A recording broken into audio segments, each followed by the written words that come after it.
Good morning, guys. What's going on? Welcome back to the cabin. Beautiful early October morning.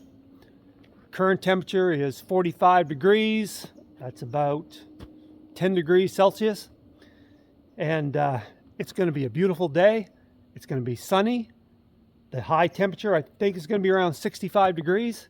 Oh, it's going to be wicked. And these days are numbered. There's not many of these days left. As we look around behind me, you can see that the leaves are just starting to turn color. Probably be another couple of weeks, and it's gonna be beautiful here. So, and when that happens, you know what's next. The white stuff is not far behind. So today, since it's going to be so nice out, I thought it'd be a good day to get some stuff done around here, a few pre-winter chores. So that's what we're going to work on today. And when we're done, we will definitely have something tasty. Probably, who knows? Stick around and find out.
Now at this point, you might be wondering, what the heck is he making?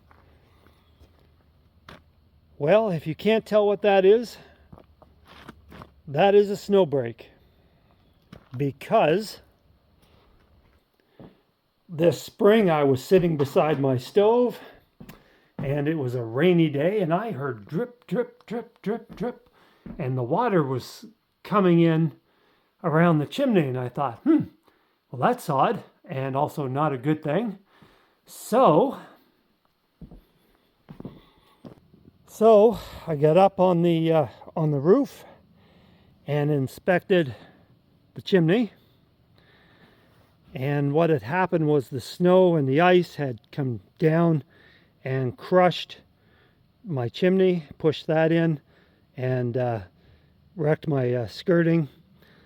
So I fixed that, put a new skirting around it, sealed it with some high temperature silicone, and that keeps the water out. But I don't want that to happen again.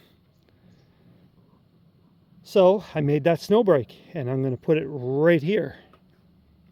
It's kind of strange that that happened. I didn't expect it to happen. It's, well, 11 winters, and it hasn't happened. But last year, I guess conditions were just right.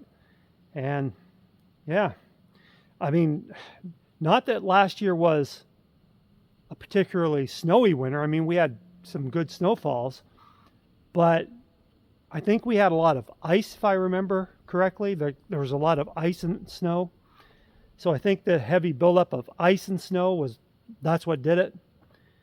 And I guess it could happen again. So we're gonna hopefully prevent that.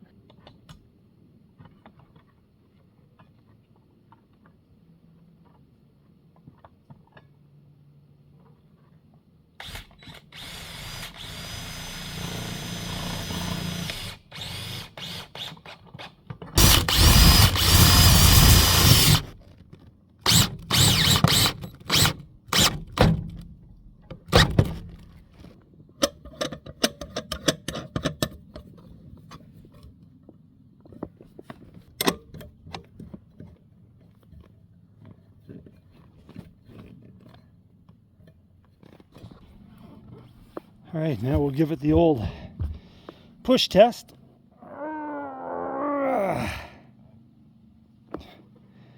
Nope. That is solid. Almost ready to burn. One more thing to do. All right, last thing to do. I'm going to sweep the chimney. And so I'm just going to jump up there real quick, sweep out the chimney, make sure it's ready for our first fire. That won't take me too long. It's important to make sure that you sweep your chimney. Don't put it off. So if you guys have never seen a chimney fire before, it ain't a pretty sight. I've experienced a chimney fire, and so I always make sure that the chimney is clean, and so I don't have any problems. I'll tell you a quick story. You have time for a quick story? I got time. You got time? All right. So back when my dad was around, and you probably heard me mention his old camp a few times on these videos, but he had this old camp, and it was pretty nasty. But he had a wood stove in it, of course, for heat. And then one day I was talking to him, and I said, I'm going to come down to your camp tomorrow, probably around supper time. He said, all right, I'm leaving in the morning. I'll be down there, but I'm going to leave in the morning. And you go ahead, come down, do your thing. I said, all right. So I got to his camp, I don't know, sometime in the afternoon. And as I drove in, I could see black, thick, billowing smoke coming out from the windows and around the door. Now, this was not an airtight camp. I mean, this was pretty nasty rundown. But I could see the smoke coming out, and I thought, uh-oh. So I thought, maybe it must be on fire. I said, what is going on? So I drove in, parked, got out. Of course, went up to the door and checked for heat, and there was no heat or anything. So I said, okay, I can open the door. So I opened the door, and the camp is full of thick black smoke. I mean, it was terrible. You could hardly see. But I looked around, and I could see that the smoke was coming out from around the stove, around where the pipe connects to the stove and around the door. Stove wasn't airtight either, so I could see it that's where it was coming from. And I thought, well, that's kind of strange. So I went up to the stove and I, kind of checked it for heat. Again, no heat from the stove. So I thought, okay, well, this is really weird. So I opened the door of the stove. Man, as soon as I opened the door to the stove, that thing just went kaboom. And that whole stove, the stove pipe, everything turned bright orange, just like that, bright orange. And I said, oh, crap, and a few other things, because that place was a tinderbox. And I said, I got to get out of here and fast, because that's a chimney fire, and this place is going to burn. So I ran outside, and I was looking up at the chimney on top of the camp, and the flames were shooting out of the chimney. Man, I said, oh, this is bad. There's nothing I could do. 100 miles from nowhere. And I said, oh, well, I'll just have to stand here and watch it burn. And then I'll have to go break the bad news to Dad that his camp burned down. But I stood there and I waited, and the flames eventually died down.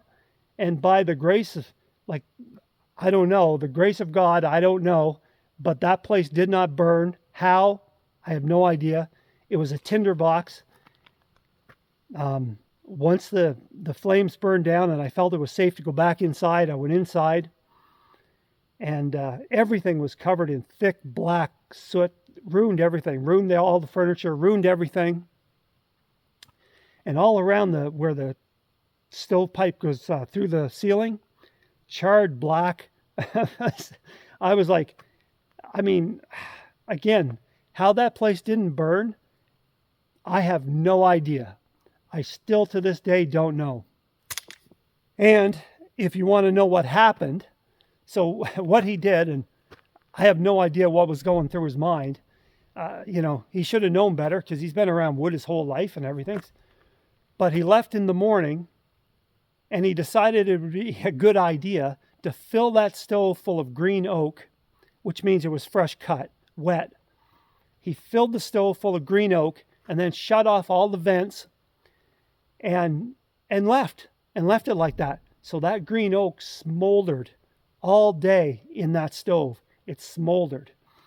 And what happened was, when I opened that door and the oxygen hit that, that's what set it off. And that's when it went kaboom. And all of that creosote that was in that chimney, that all caught fire, and that was the chimney fire. Now that place could have and should have burned to the ground, but it didn't. So get your chimney swept. Get it done, because it's worth doing it. If you can't do it yourself, hire somebody to do it. Anyway, I'm going to jump up there real quick again and sweep that out, and we're ready for winter.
Oh, I was just sitting here by the fire, and I noticed, looks like just in here, another tree that was damaged from the storm.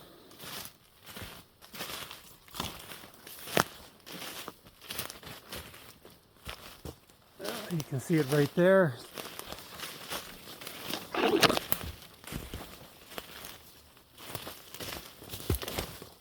Ah, shoot.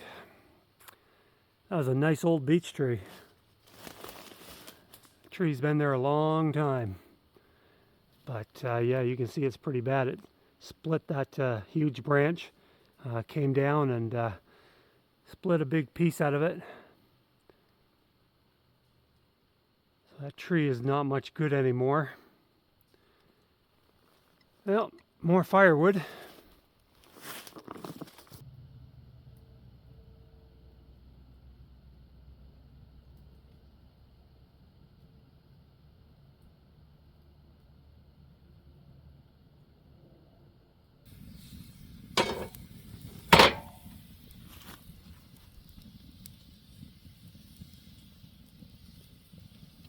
Tonight we are going to have pork tenderloin on the fire.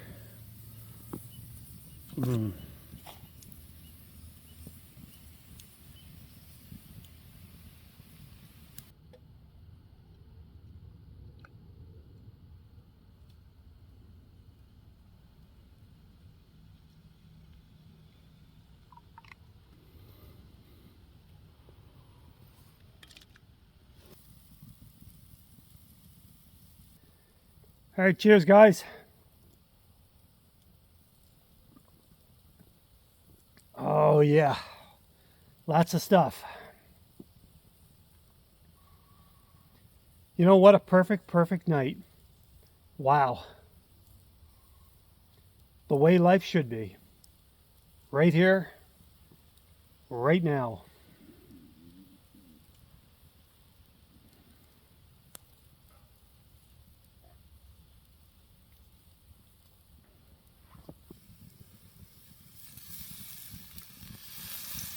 All right, I think this is done.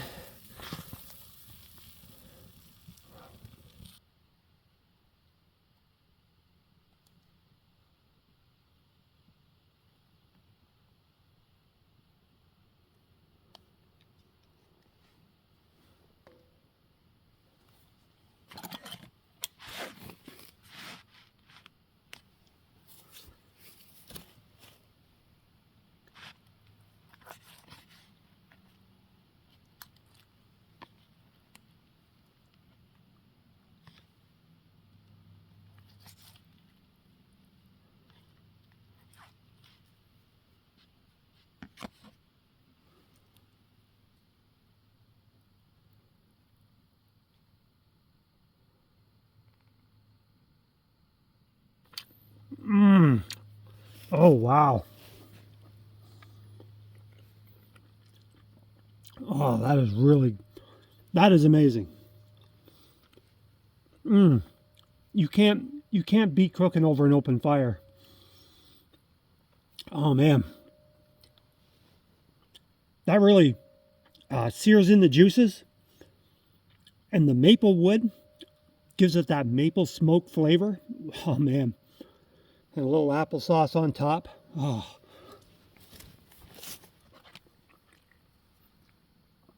this is amazing.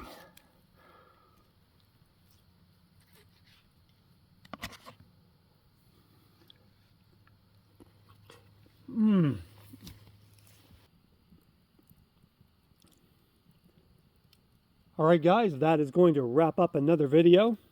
I want to thank you guys for watching. If you don't mind, smash the old thumbs up for me. Appreciate the support. Drop me a few comments below. Love to hear from you guys.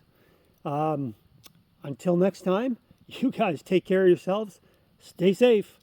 And we'll see you soon back here at the cabin.